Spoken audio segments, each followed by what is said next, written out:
Hi guys, welcome back to another video. Let's talk about 5 common top mistakes that people oftenly will commit while growing their orchids. And talking about it, let's start with the first one, that is overwatering or not watering your orchid enough.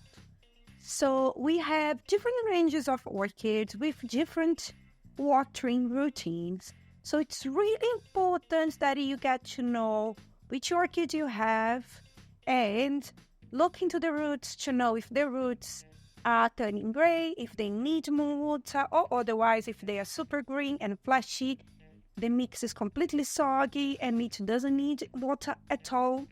So for this reason, it's really important that you research the orchids that you have, check the type of orchid, check the root system, have pots that have holes and offer enough drainage from the potting mix. Most of the orchids that we find around, they are epiphytes and they will need a lot of air circulation around the root system. And more often than not, they like to dry out very well between watering.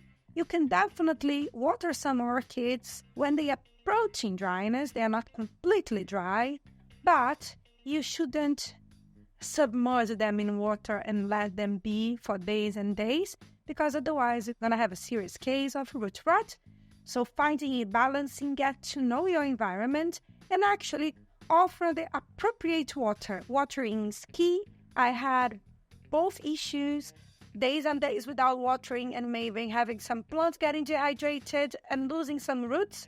Other times getting a ton of roots that died because the mix wasn't ventilated enough, was getting super soggy, and then have a massive case of root rot. That's even worse. So watering, it is the first thing that people don't know how to water their orchids. They don't have experience. So try to do a bit of research, and if you get the right balance, your orchids will be super happy. So the next mistake, it's a common mistake, and also it's about getting to know your environment and the orchids that you have. It's lighting. So how much light my orchids need? So we can commit two mistakes here as well. One is offering too much light, placing your orchid in a windowsill, exposed directly to sunlight, midday sunlight, that will scorch, will burn the leaves of your orchid, and your orchid probably is not going to be healthy, can lose their leaves, their structures, and you can even lose your plant. On the other hand, it's like, orchids don't need much light, like Phalaenopsis, so just place them in a toilet that receives no natural light whatsoever, and just some, we have some lights that are on from time to time. Your orchid won't be happy either. They don't like to be placed in a completely dark spot. So you need to offer to most Phalaenopsis, that are the most common orchids that we find in supermarkets, some bright indirect sunlight. They will be super happy. They will grow super nicely. Same thing with Paphiopedilums. They will grow super nicely. However, we do have some orchids that we need a little bit more light. So if I have some intergeneric, some Sigeums, Cattleyas, some Dendrobians, they will need a little bit more light, some sort of bright light. In this instance, you can place them in a southern-faced windowsill or under some growing lights, specifically growing lights. They should do well for you. But just be careful and observe your plants. Some orchids, they will start to have the yellow of their leaves will be very light when they're exposed to too much light.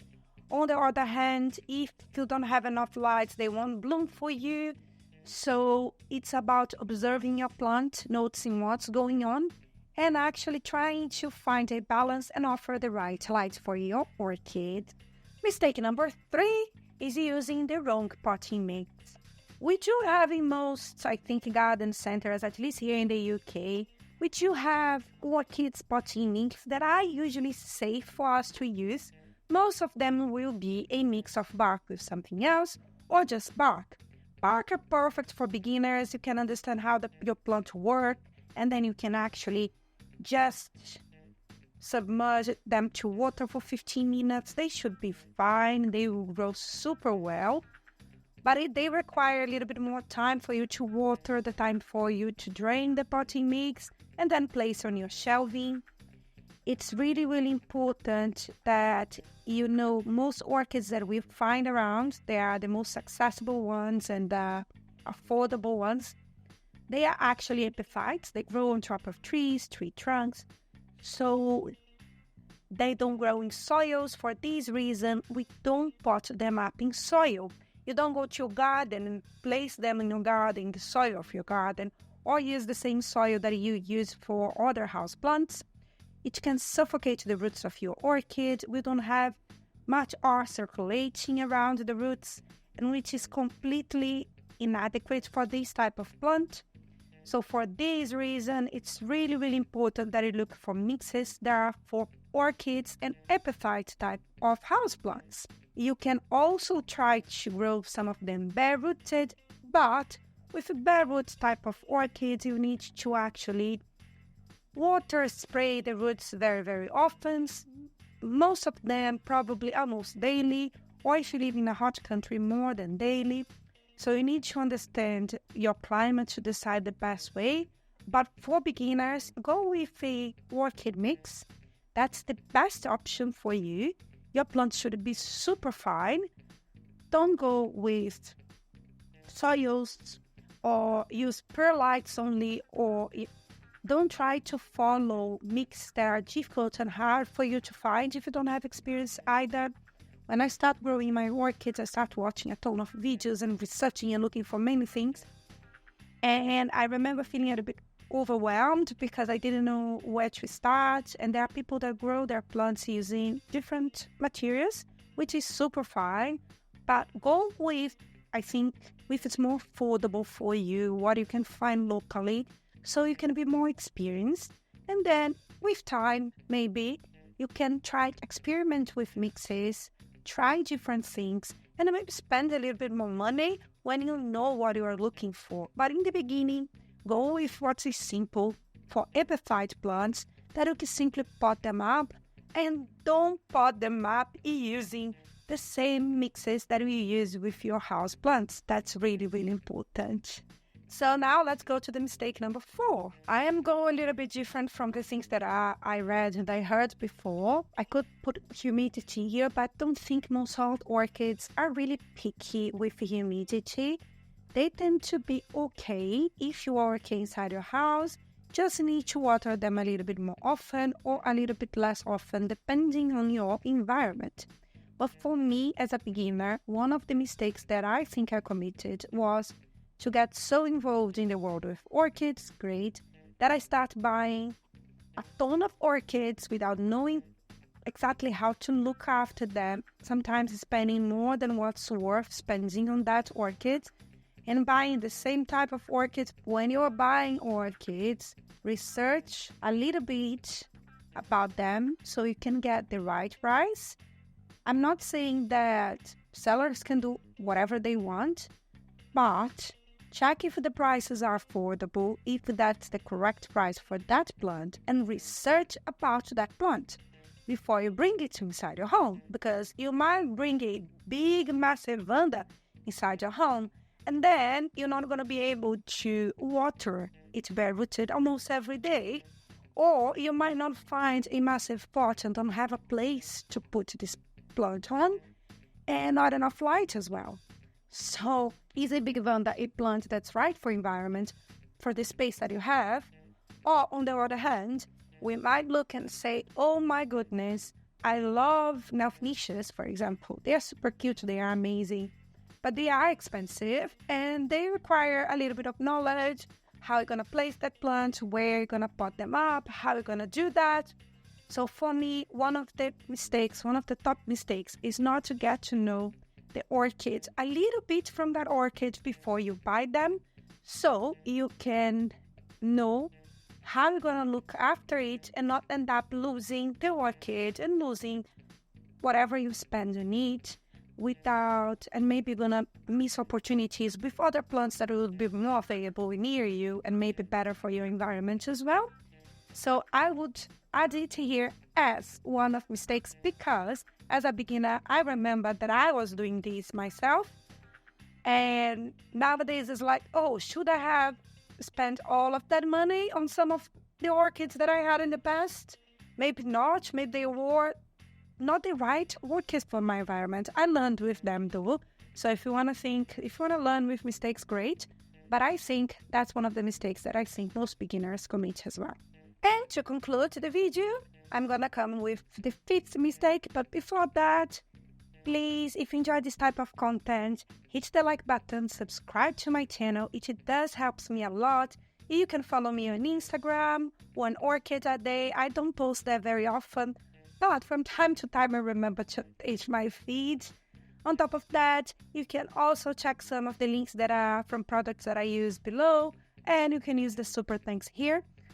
That's all that I had to say about it. Let's go to the 5th mistake, that is not repotting your plants very often or as often as they need. When we buy new plants mainly from supermarkets and garden centers, these plants, they have been potted in this potting mix usually for a long time, and the potting mix is degrading, is not healthy enough for the plant to keep growing and for us to keep them in that environment for a long time. So for this reason, one of the first things that we have to do when the flowers are spent and we notice that it's a good time to repot our plants is to actually repot them.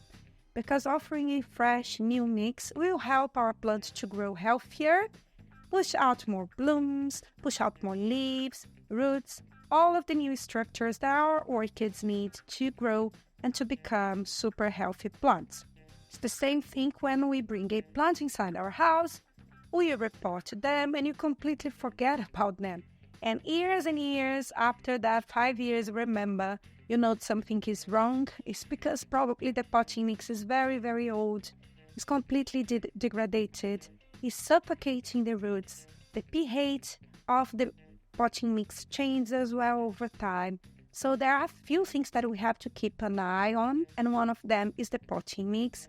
And the potting mix is essential to keep our orchids super healthy and growing nicely, specifically with organic material. Our orchids, they usually come from supermarkets and nurseries, potted up in organic materials, and I use organic potting mix inside my house as well, so I have to always keep an eye and repot these plants. Some of these plants, they will come with pests inside the potting mix as well. For these reasons, it's really important that we remove all of the old mix. Sometimes spray hydrogen peroxide around the root system to kill eggs and other pathogens that they can be present inside the potting mixes. So repotting our orchids, changing the potting mix, it's really, really important, and people don't do that as often.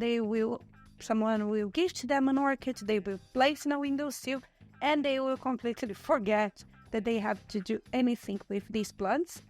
I had orchids that were in the same potting mix for years and years, and I was one of these people, so I know exactly how it is. So repotting your orchid is super important. So do it when you have some time, when the flowers are spent, to help your plant to grow nicely. So using some of these tips and avoiding these 5 mistakes, you're gonna have orchids blooming for you year after year, hopefully, and pushing out new structures and just warming your home environment.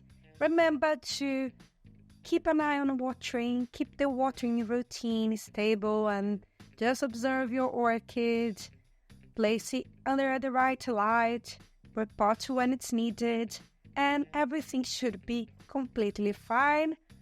I hope you enjoyed this video. If that's the type of content that you enjoy, I hope to see you next time. I tend to post videos every Monday and Thursday. Sometimes if it's out of schedule, I'll let you know on the comments down below. But without further ado, I hope to see you soon. Bye-bye.